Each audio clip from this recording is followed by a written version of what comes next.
Namo tassa bhagavato arahato sama sambuddhassa. Namo tassa bhagavato arahato sama sambuddhassa.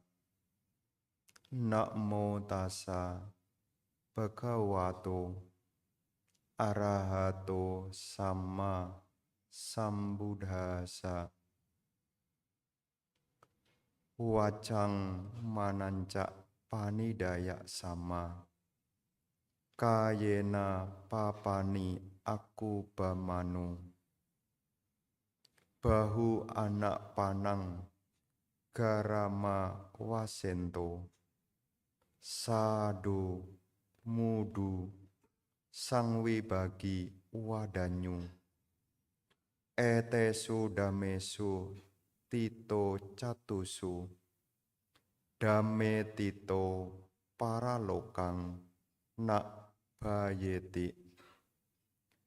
Ketika ucapan dan pikiran diarahkan dengan benar, tidak melakukan perbuatan buruk dengan tubuh, sambil di rumah dengan makan dan minuman yang berlimpah, keyakinan, lemah lembut, suka berbagi, tangan terbuka. Dengan berdiri di 4 dhamma ini, tidak perlu lagi ada ketakutan di masa yang akan datang.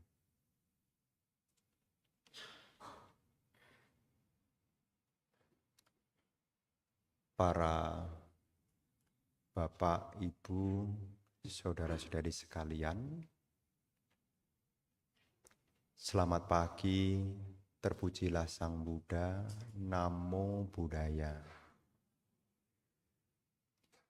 Pada kesempatan yang baik pagi hari ini, kita kembali memiliki satu kesempatan untuk memperkokoh keyakinan kita kepada Buddha, Dhamma, dan Sangha sebagai upaya untuk merawat keyakinan. Masih dalam suasana tahun baru tentunya, Bante mengucapkan selamat tahun baru 2026. Semoga keberkahan senantiasa hadir di dalam kehidupan Bapak Ibu sekalian. Hidup di dalam kebahagiaan, kesejahteraan, kesehatan, dan semoga harapan baik yang dicita-citakan dapat terwujud menjadi kenyataan. Tentu di awal tahun, topik Dhamma yang ingin Bante sampaikan tentu sebagai bagian dari upaya agar Ibu Bapak senantiasa kokoh di dalam melakukan kebajikan. Mengapa? Karena kebajikan itu adalah akar dari kebahagiaan. Apa yang seseorang peroleh tidak lepas dari apa yang pernah ia lakukan, termasuk juga apa yang nanti akan diperoleh juga tidak lepas dari apa yang sekarang dilakukan. Dan topik Dhamma pada pagi hari ini, sebetulnya ini adalah bagian dari waga yang sama yang pertemuan lalu tentang percakapan yang disampaikan oleh Dewa kepada Sang Buddha yang terdapat di dalam Samyutta Nikaya Sagatawaka Dewata Samyutta, yang mana di pertemuan bulan lalu sepertinya juga membahas tentang dewa. Hari ini juga membahas tentang dewa. Kenapa? supaya ibu bapak tidak penasaran tentang alam surga. Kenapa? Karena yang ditinggal di alam surga itu dewa. Dewa pun belajar Dhamma. Dewa pun juga mengunjungi Sang Buddha untuk belajar Dhamma. Kenapa para dewa kok datang kepada Sang Buddha bertanya tentang Dhamma? Karena Dhamma itu adalah ataya, hitaya, sukaya. Karena Dhamma itu akan membawa manfaat, membawa kesejahteraan dan juga membawa kebahagiaan. Siapapun yang belajar dan praktek Dhamma, maka ia akan memperoleh ataya, hitaya, sukaya. Akan memperoleh manfaat, akan memperoleh kebahagiaan, dan akan memperoleh kesejahteraan.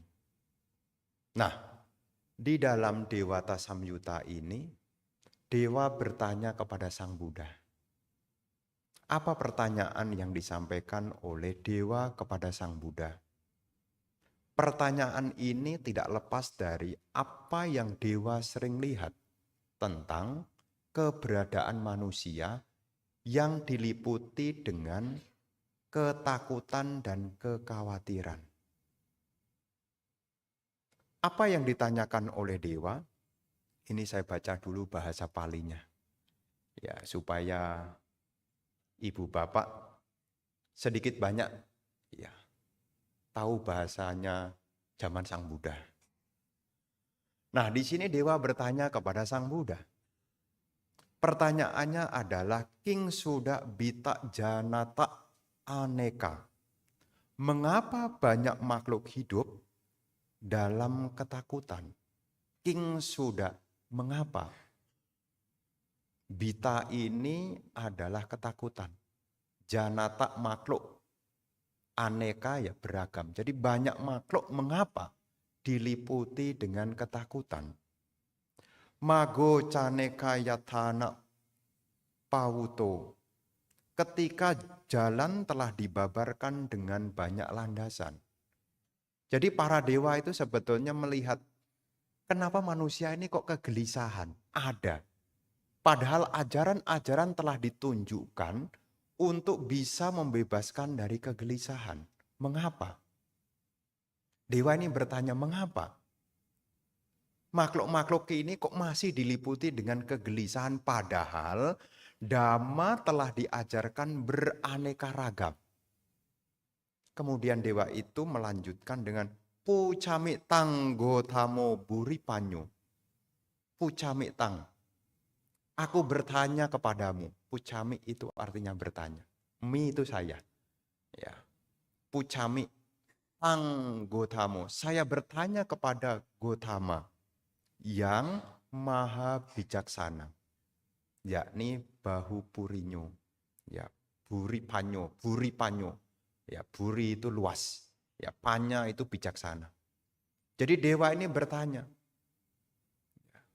Aku bertanya kepadamu Gotama yang maha bijaksana. Kising tito para lokang nak beyati bayeti nak bayeti. Pada apakah seseorang harus bersandar agar tidak takut pada dunia selanjutnya? Kisming tito para lokang nak bayeti. Pada apakah seseorang harus bersandar? Ya, di sini ada kata tito. Tito itu berdiri. Ya. Padahal apakah seseorang mestinya berdiri, berdiam, bersandar agar tidak takut pada dunia selanjutnya? Dewa bertanya demikian.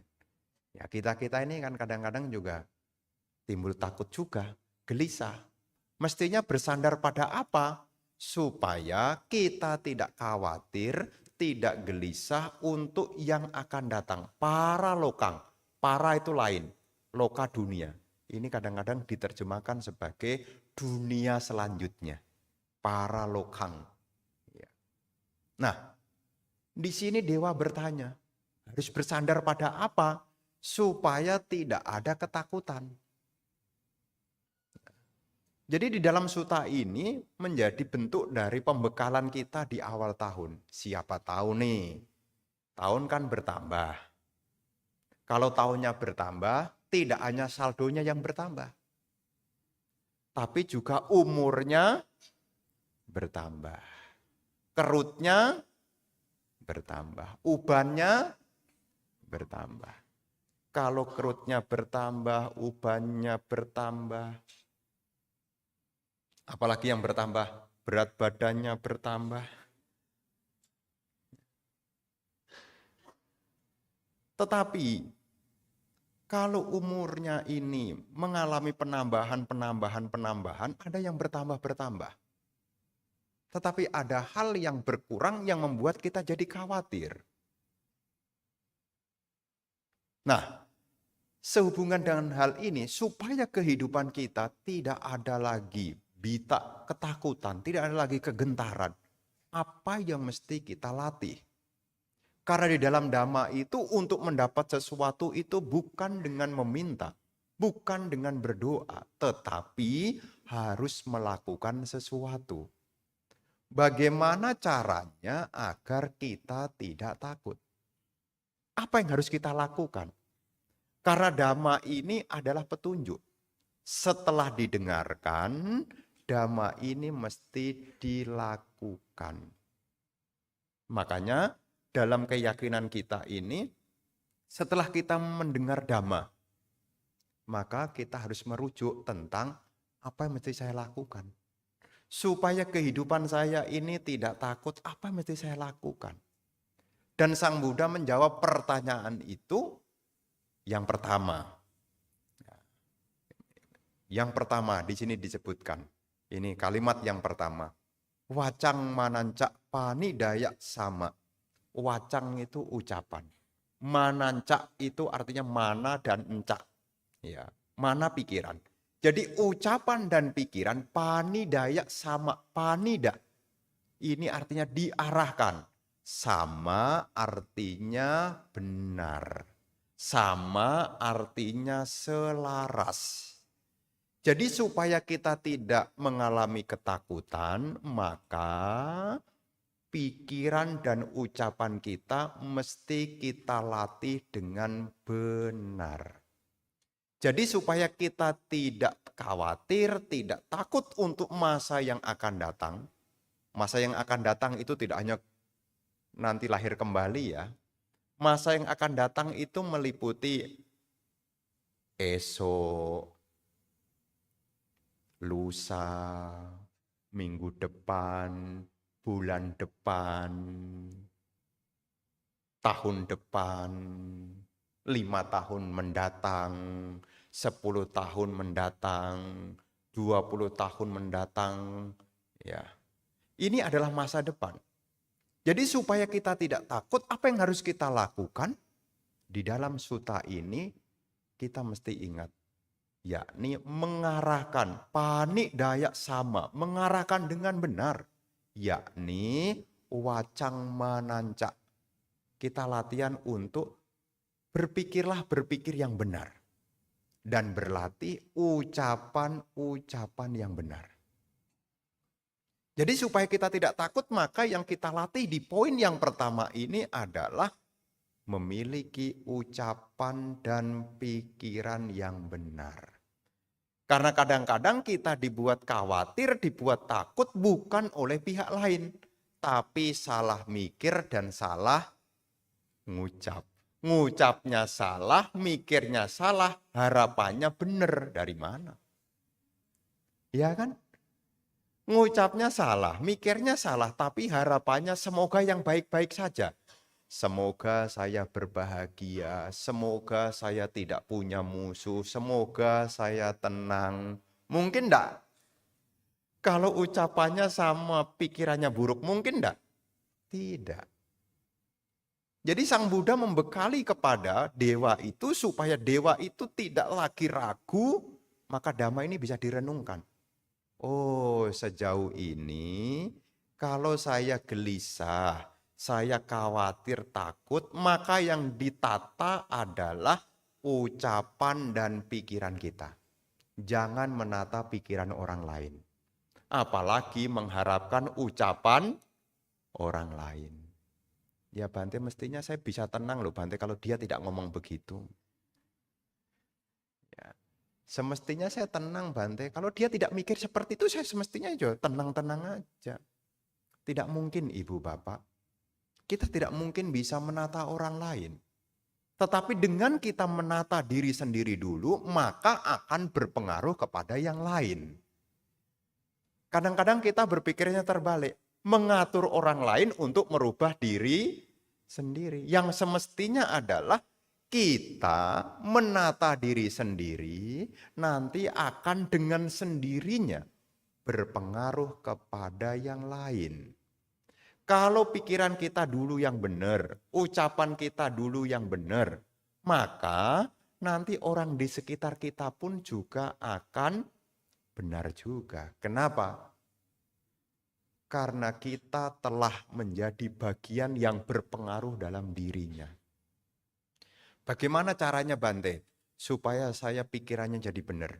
Gimana caranya? Ini supaya pikirannya jadi benar gimana caranya?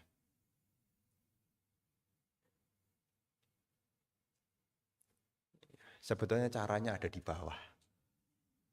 Di bawah. Ya, yang 4 nanti di bawah.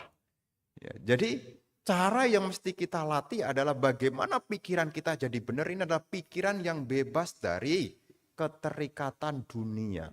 Ini jadi benar.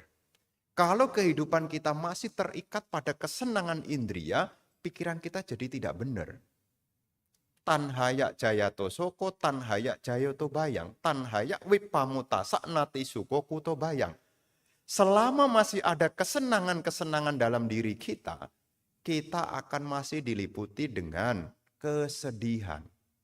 Selama masih diliputi kesenangan-kesenangan, maka pikiran kita masih diliputi dengan ketakutan.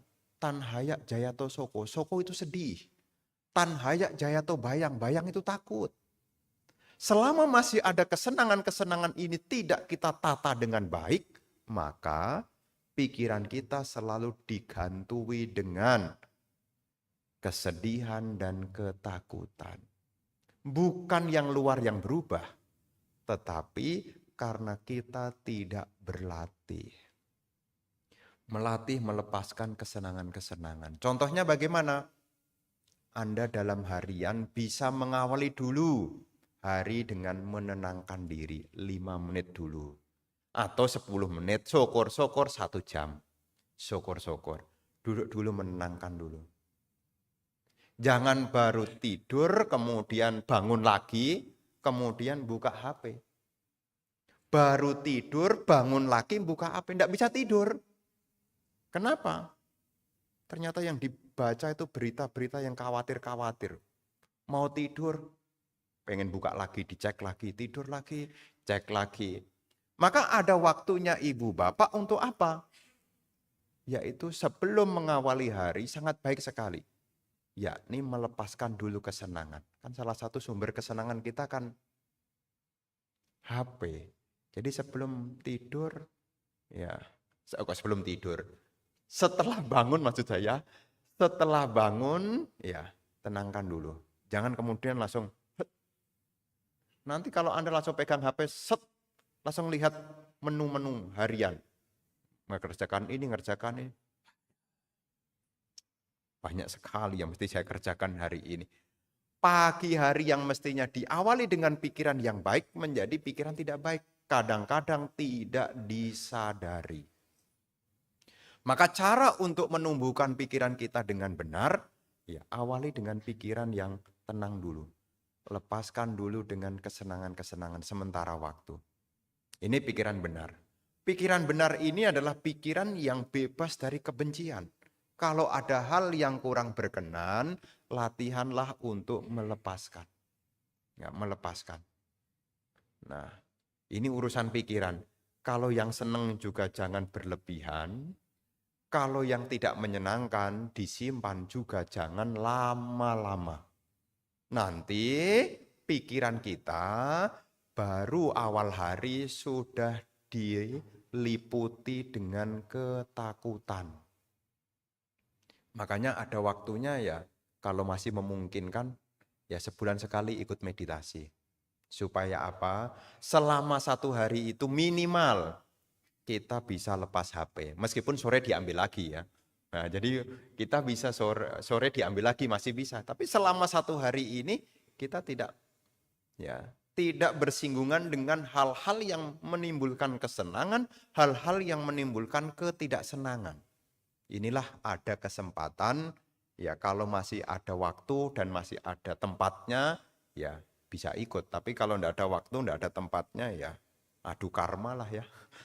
Adu karma. Ya. Jadi ibu bapak saudara-saudari sekalian, kita menata pikiran kita. Ini perlu kita tata pikiran kita. Termasuk juga selain pikiran kita benar, yakni ucapan kita. Pani Dayak sama. Kita latih ucapan kita benar. Bagaimana disebut dengan pembicaraan itu benar? Ada 5. Di dalam Anguttara Nikaya bagian dari Waca Sutta, ya, ucapan itu disebut sebagai ucapan benar. Yakni kalena cak basita hoti. Berbicara lihat waktu. Ini berbicara benar. Jadi kalau waktunya tidak tepat ya jangan bertanya dulu atau jangan berbicara dulu. Kala itu waktu. Kalena cak basita hoti, berbicara dengan melihat waktunya dulu. Meskipun itu penting, kalau waktunya tidak sesuai ya lebih baik tunhi bawu, keadaan diam. Ya, diam. Ya, jadi kalau waktunya tidak tepat ya jangan bertanya. Ya, termasuk juga jangan ceramah. Kalau waktunya tidak tepat ya jangan ceramah. Sudah mepet-mepet, mau pulang, Brahma Caloka, ya enggak ceramah. Ya sudah terlalu malam. Ya, kapan hari saya punya acara itu sambutannya panjang. Sambutan pertama 1 jam, sambutan kedua 1 jam. Giliran mau Brahma Caloka sudah 8:30. Sedangkan ibu-ibu, bapak-bapak sudah pada nguap. Gitu ya. Kemudian saya ceramah cuma 15 menit. Disinggung, kok ceramahnya pendek Bante? Bukan ceramahnya pendek, sambutannya kepanjangan. Ya, jadi berbicara dhamma sekalipun juga mesti kalena cak basita hoti. Termasuk kita dalam sehari-hari ya berbicara mesti tahu waktu. Terus saca cak basita hoti. Ketika kita berbicara adalah hal yang benar. Ya, saca ini kebenaran. Apa yang kita bicarakan ini bukan omong kosong, hal yang benar. Sanha cak basita hoti. Berbicara dengan bahasa yang lembut. Sanha. Berbicara yang lembut. Kemudian yang keempat, atas sanghita, apa manfaatnya saya berbicara ini? Atas sanghita, apa manfaatnya? Dan yang kelima, yakni metacitena cak basita hoti. Ketika kita berbicara, dilandasi dengan pikiran cinta kasih. Ini disebut sebagai pembicaraan benar. Lihat waktunya. Ini kalau di rumah tangga nih. Anaknya baru pulang sekolah, baru ngambil nasi, baru mau makan, ibunya ceramah. Kira-kira waktunya tepat enggak? Suaminya pulang kerja, baru ngambil nasi. Baru mau nyendok nasi, mau nyendok sayur, sudah selesai, baru duduk mau makan. Sudah diudek-udek dulu, sop ceritanya kan, udek-udek dulu. Udek-udek dulu, baru mau makan. Baru mau makan. Pak, itu minyak itu habis loh. Beras juga habis. Besok harus bayar anak sekolah loh. Kira-kira sopnya rasanya apa nih? Jadi kalau berbicara juga mesti yang benar supaya apa? Tidak khawatir. Ya, makanya kan disebut di situ. Wacang Pani Dayak sama. Tidak hanya pikiran tapi juga waktu ngucap. Supaya tidak khawatir. Baru mau makan. Sudah diteror dengan minyak habis, beras masih habis. Wah, gimana? Maka ketika kita berbicara, ya tahu waktu, kala. Ya, apa yang kita bicarakan adalah kebenaran. Disampaikan dengan bahasa yang menyenangkan, sanha. Atak sanghita, ada manfaatnya apa kalau saya berbicara ini? Termasuk metacitena, disertai dengan pikiran cinta kasih. Kalau kehidupan kita antara pikiran dan ucapan ini panidaya sama, dilakukan, diarahkan dengan benar, maka ketakutan tidak ada. Apa yang kita takutkan? Wong ucapannya benar, pikirannya benar. Apa yang ditakutkan? Bayangkan. Apa yang ditakutkan? Kalau pikirannya benar, ucapannya benar. Kemudian yang berikutnya, kayena papani aku bamano. Aku bamano itu artinya tidak melakukan. Kayena itu tubuh, papani itu buruk. Tidak melakukan hal-hal buruk melalui tubuh. Kayena papani aku bamano. Tidak melakukan perbuatan buruk melalui kayena. Kaya itu tubuh. Seperti apa melakukan perbuatan buruk melalui tubuh? Panatipati, panatipata, membunuh makhluk hidup. Adinadana mencuri. Kamesumi cacara, berasusila. Kalau 3 hal ini dihindari, kira-kira ada ketakutan lagi enggak? Wong enggak pernah membunuh makhluk hidup. Tidak ngambil barangnya punya orang. Dengan pasangan hidup juga setia. Ada takut enggak? Mau takut apa? Mau takut apa?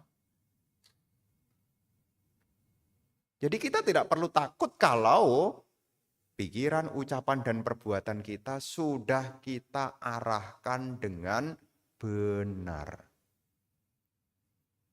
Kemudian dilanjutkan lagi.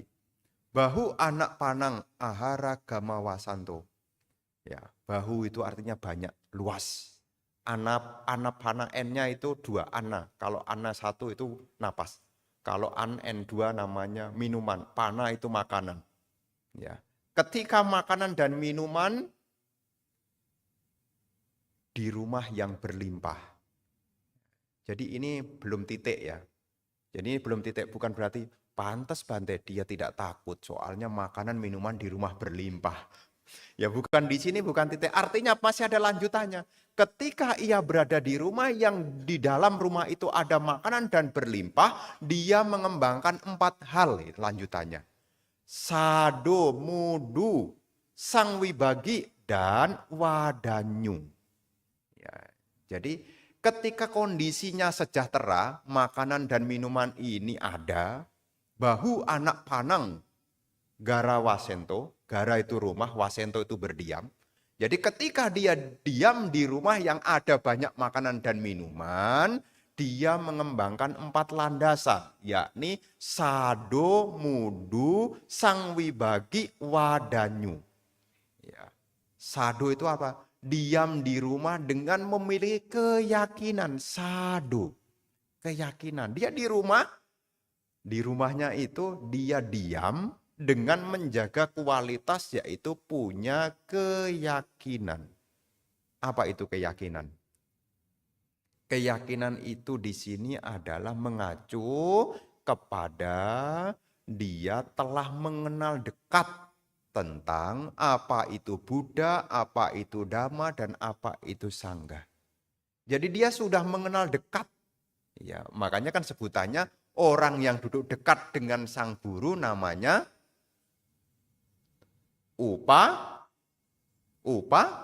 upasaka kalau laki-laki, kalau wanita upasika. Pertemuan lalu sudah dilupakan. Ya udah. Ya kan kemarin sudah dibahas. Upasika, upasaka, upa artinya dekat. Asati artinya duduk, duduk dekat. Jadi orang yang berkeyakinan ini artinya sudah kenal dekat. Wong duduknya udah dekat toh. Kalau duduk dekat, kalau kenal berani enggak? Kalau kenal duduk dekat, berani. Kenapa tidak berani duduk dekat? Enggak kenal. Maka sebagian orang tidak berani datang ke wihara karena belum kenal. Makanya duduknya jauh. Nganter istri, istrinya ke wihara, suaminya nungguin mobil. Ya, jauh. Ya, jadi belum kenal dekat. Kalau sudah kenal dekat, di situ dia diam bersama apa? Sado, keyakinan. Punya keyakinan. Dia kenal apa itu Buddha, apa itu Dhamma, dan apa itu Sangha. Dia kenal. Karena kenal maka dia tidak ada keraguan-raguan. Kalau seseorang itu punya keyakinan, dia tidak takut. Kenapa? Karena sada itu ibaratnya seperti kompas. Tahu arah. Jadi sebelum seseorang pergi, kalau tahu arahnya, mana timur, mana utara, mana selatan, mana barat, dia sudah tahu, dia akan tahu arahnya kemana. Maka orang yang punya keyakinan ini, setelah dia kenal apa itu Buddha, apa itu Dhamma, apa itu Sangha, dia tahu arahnya. Belajar Dhamma tadi arahnya untuk apa? Belajar Dhamma tadi arahnya untuk apa? Ataya, hitaya, sukaya. Baru di awal. Kan arahnya demi manfaat, demi kebahagiaan, dan demi kesejahteraan. Ataya, hitaya, sukaya. Jadi orang yang punya keyakinan, dia tahu arahnya, dia kenal. Maka dia tidak takut, dong dia udah tahu arahnya. Misalnya, mau kemana Bante? Mau ke Bogor. Bante yakin? Yakin. Bante tidak takut. Apa yang ditakutkan? Emang kemana Bante? Ikut Google Map. Emang udah yakin Bante dengan Google Map-nya? Ini sudah yang kesekian kalinya. Kalau kali pertama mungkin belum yakin. Tapi kalau sudah sekian kalinya jadinya yakin. Makanya keyakinan itu perlu dirawat berulang-ulang kali. Supaya apa? Supaya kita tidak takut. Makanya keyakinan itu kalau sudah dilewati berulang kali, maka tahu arahnya. Sado, ya. Jadi orang itu disebut orang yang diam di rumah, ya, dengan keyakinan, ya. Kalau dia kenal apa itu Buddha, apa itu Dhamma, dan apa itu Sangha.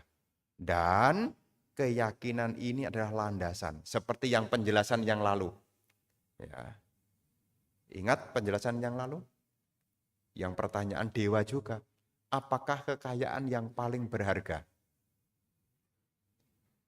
Kekayaan yang paling berharga adalah keyakinan. Karena sebagai modal yang paling awal. Seseorang berani menjalankan sila, berani samadhi, berani belajar dhamma, karena dia punya keyakinan. Makanya orang yang punya keyakinan tidak ada takut. Maju sendirian, kok berani? Sudah yakin. Besok ujian, siap. Kenapa? Yakin bisa ngerjakan. Ya, yakin. Makanya dalam pembelajaran Dhamma ini, ya salah satu hal yang mesti kita upayakan, khususnya kita sebagai umat Buddha, yakni merawat kita punya keyakinan. Nah, keyakinan pada Buddha, Dhamma, Sangha, termasuk juga keyakinan pada hukum perbuatan. Apa yang kita lakukan itulah yang akan kita warisi. Loh, takut apa? Tidak ada takut. Tidak ada ketakutan. Anda melakukan apapun, meditasi, berani atau takut? Meditasi, berani atau takut? Ini saya tanya beneran nih. Meditasi berani atau takut? Kok sebentar? Meditasi berani atau takut? Kok sebentar? Biasanya kalau orang nonton cuma sebentar bilangnya apa? Ih, takut. Mestinya kalau tidak takut mestinya lama. Kenapa? Kok cuma sebentar? Karena belum berkembang. Kalau sudah berkembang, nanti dengan sendirinya tidak takut kalau lama. Ada orang meditasi, baru 15 menit. Teorinya udah keluar. Bante, ini kayak kaki saya yang tersumbat loh Bante. Soalnya sudah mulai sakit. Apa ini jangan-jangan syaratnya tersumbat ya Bante ya? Apa tersumbat ya? Ya. Itu jadi takut. Ya. Kalau dia tidak punya keyakinan takut loh.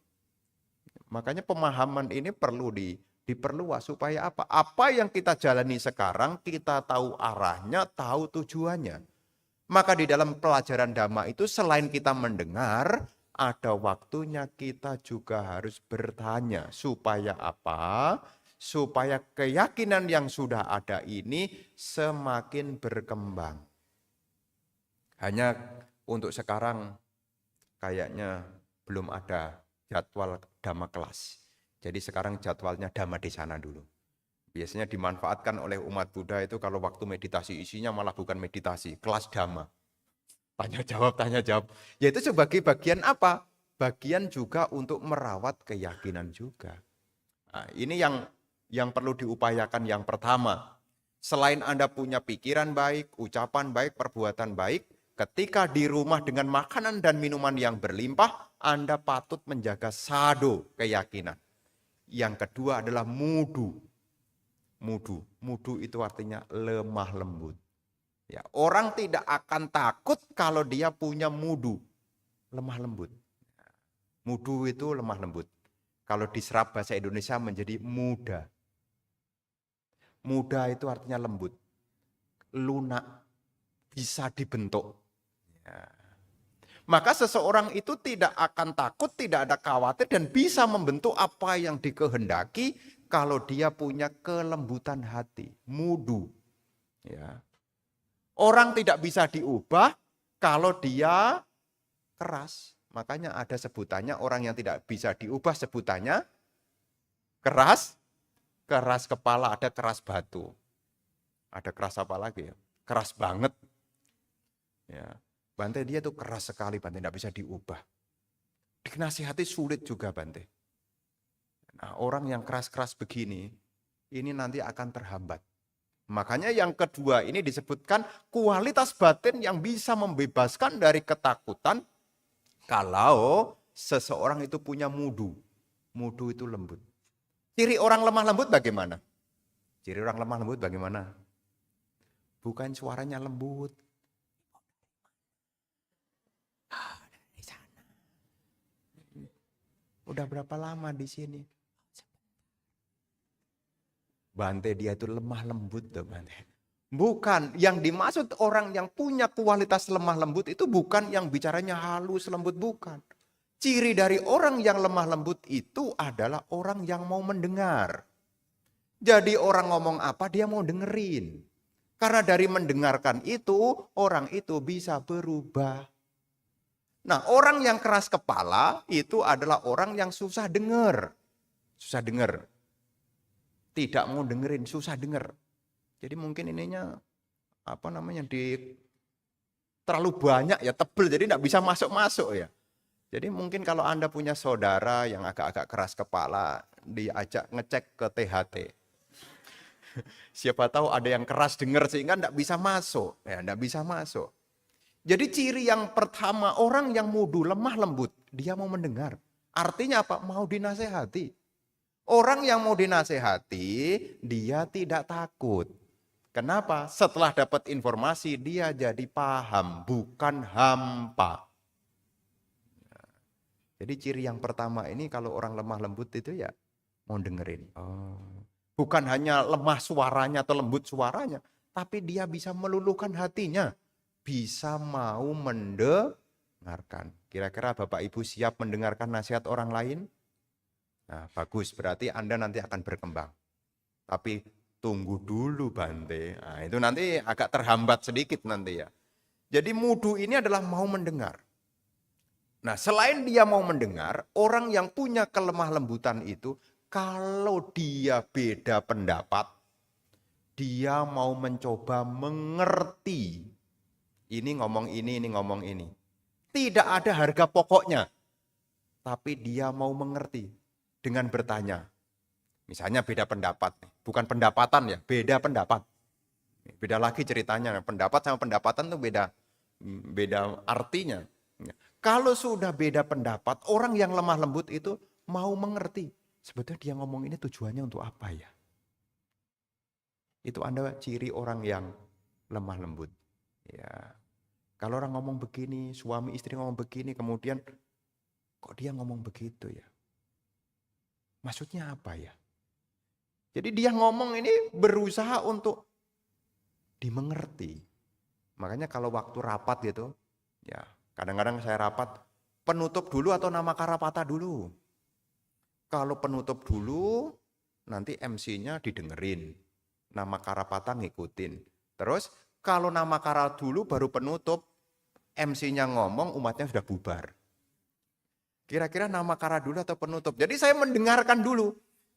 Saya juga latihan untuk mudu juga loh, lemah lembut. Tidak mungkin, pokoknya ini kata Bante ini ya. Ya. Saya pun juga latihan mudu, lemah lembut. Jadi selain saya mau mendengar, saya pun juga mencoba untuk mengerti maksudnya bagaimana. Ya, ini orang yang lemah lembut. Jadi mencoba untuk mengerti. Jadi perbedaan pendapat ini tidak akan jadi sebuah masalah kalau kita saling mau mengerti. Ini ciri orang yang lemah lembut. Nah, mau mendengar, mau mengerti. Orang yang lemah lembut, ciri ketiga adalah kalau belum berhasil, dia tidak takut mencoba. Jadi kalau gagal, dia tidak takut mencoba. Ini orang yang lemah lembut. Ada orang yang keras. Sudah jatuh sekali kapok. Nah, mungkin mentalnya segelas ini loh. Mentalnya gelas kaca nih. Jatuh jadinya pecah. Kapan hari ada kasih perumpamaan. Seperti halnya gelas yang dilempar. Terus nyambung dia. Tidak bisa disambung. Terus satu bilang, kan gelasnya gelas plastik. Meskipun jatuh dia lembut, tidak akan pecah. Nah, orang-orang yang punya kelembutan hati ketika gagal dia tidak putus asa. Ketika dia belum berhasil, dia berani mencoba. Ini lemah lembut. Artinya mudu, lunak. Jadi masih bisa dibentuk. Mudu, muda, lunak. Masih bisa dibentuk. Tidak akan takut. Ya. Kenapa? Karena dia sudah punya keyakinan tadi. Dan orang yang lemah lembut itu, kalau ada yang menyakiti dia, dia tidak dendam, tetapi dia memaafkan. Ya, dengan mengatakan, ya sudahlah itu sudah berlalu juga. Ini orang yang mudu, ya mudu. Ya. Satu dia punya keyakinan, dua dia mudu, lunak, lembut, bisa dibentuk. Ya, itu kan di Karania Metasuta kan ada tuh. Sako ujucak, suhucucak, suwacocak, samudu anatimani. Ya, ada kata mudu juga di situ. Mudu artinya lemah lembut. Anatimani tidak sombong. Ya, tidak sombong anatimani. Jadi mudu. Nah, punya sada, keyakinan, mudu. Yang ketiga, yakni sang wibagi. Sang itu sama dengan sama. Wi artinya memisah. Bagi artinya berbagi. Artinya apa? Dia berbagi sama. Artinya kalau dia punya sesuatu, dia tidak pelit. Sang wibagi. Sang sama dengan sama. Jadi dia berbagi sama. Contohnya makan bareng. Ini namanya sang wibagi. Saya juga makan, Anda juga makan. Makan bersama-sama. Yang kemudian diterjemahkan sebagai suka berbagi. Ya, suka berbagi. Ini namanya, kalau kita suka berbagi, kita akan tenang. Ya, kalau suka berbagi, kita akan tenang. Tapi kalau kita tidak mau berbagi, ya tidak tenang. Jangankan urusan sekarang, yang akan datang juga tidak tenang, wong tidak pernah berbagi. Takut. Tapi kalau orang yang gemar berbagi, dia tidak takut. Tidak ada ketakutan. Karena dia apa? Sudah membuat satu timbunan kebajikan. Karena dari apa yang dia bagikan itu bukannya berkurang. Tetapi apa yang dia bagikan sesungguhnya akan kembali kepada dirinya. Sang wibagi. Kemudian yang keempat adalah wadanyu. Wadanyu. Nyu itu artinya tahu. Da artinya memberi. Jadi dia tahu memberi. Artinya apa? Dia tahu tentang pengertian manfaat dari memberi. Meskipun diminta atau tidak diminta, meskipun dia punya atau tidak punya, ada orang yang membutuhkan, dia akan dengan ikhlas rela tangannya berbuka. Namanya wadanyu. Dari bahasa Pali awalnya adalah dadanyu. Ya, dadanyu itu artinya memberi, dada itu artinya memberi, dadati memberi. Ya, karena wadanyu, kenapa jadi wadanyu? Karena di belakang sudah dada, jadi depannya hilang jadi v, wadanyu. Mestinya dadanyu. Ya, nyu itu artinya tahu, tahu manfaat memberi. Jadi kalau orang itu tahu manfaat memberi, maka dia bisa melepas. Nah, disebutkan di situ etesu, damesu, tito, catusu, dengan berdiri di empat hal ini. Etesu, damesu, tito berdiri, catusu. Dengan berdiri di empat hal ini, maka damesu, tito, paralokang, nak bayeti. Ya. Dengan berlandaskan pada 4 hal tadi, tidak lagi ada ketakutan di masa yang akan datang. Jadi 4 hal ini adalah bagian hal yang menjadi poin dari di sini. Memiliki sada, memiliki kelemah lembutan, suka berbagi, dan gemar menolong. 4 hal ini akan membantu untuk menghilangkan ketakutan. Nak bayeti, tidak ada lagi ketakutan. Baya itu ketakutan. Nak bayeti, tidak ada lagi ketakutan. Kenapa? Dia punya keyakinan, punya kelemah lembutan. Dia juga gemar berbagi dan suka menolong. Jadi di dalam suta ini menjadi pembekalan awal tahun. Ya, keyakinan, lemah lembut khususnya. Ya, ini lemah lembut. Ya, kan jarang-jarang didengar lemah lembut. Karena tadi saya searching di Google, Bita Suta, kok belum ada yang ceramah Bita Suta. Akhirnya ya saya ceramahkan sendirilah. Ya saya cari-cari, kok enggak ada yang ceramah Bita Suta, saya cari-cari. Ya sudah, saya ceramahin sendiri aja lah. Ya, jadi ini pembekalan. Saya pikir ini suta ini bagus menurut saya. Kenapa? Sang Buddha menunjukkan kepada kita wacang manancak pani dayak sama. Ketika ucapan, pikiran diarahkan dengan benar. Ketika hal-hal buruk tidak dilakukan dengan tubuh jasmani. Di rumah berdiam dengan makanan yang berlimpah. Di dalamnya ada keyakinan, ada kelemah lembutan, ada berbagi, dan juga gemar menolong. Dengan 4 hal ini, seseorang tidak akan lagi ada ketakutan untuk yang akan datang. Dame tito paralokang nak bayeti. Ya, jadi tidak ada ketakutan kalau berdiri di atas dhamma ini. Ya, 4. Sada, mudu, sangwibagi, wadanyu. Ya, semoga apa yang hari ini Bante sampaikan bisa dimengerti. Ya, nanti kalau belum mengerti ya diputar ulang. Kalau masih belum mengerti, turun ke bawah, temuin saya. Supaya ibu bapak pulang dari sini sudah punya pembekalan yang baik untuk apa? Mengisi tahun 2029 dengan nilai 2026 kok buru-buru 2029. 2000 berapa? Iya, tadi saya semangat 2029 kok cepet-cepet ya. 2026 dengan kebajikan. Ya, selamat memasuki tahun baru. Semoga kita terus semangat di dalam Dhamma, terus semangat praktek Dhamma dan berupaya untuk sebisa mungkin mengembangkan hal-hal baik. Semoga hal baik ini menjadi pendukung yang menyempurnakan parami hingga akhirnya kita semua dapat mengakhiri penderitaan, mencapai kebahagiaan tertinggi, Nibbānang Paramangsukang. Semoga Anda berbahagia, semoga keluarga Anda berbahagia, semoga semua makhluk hidup berbahagia.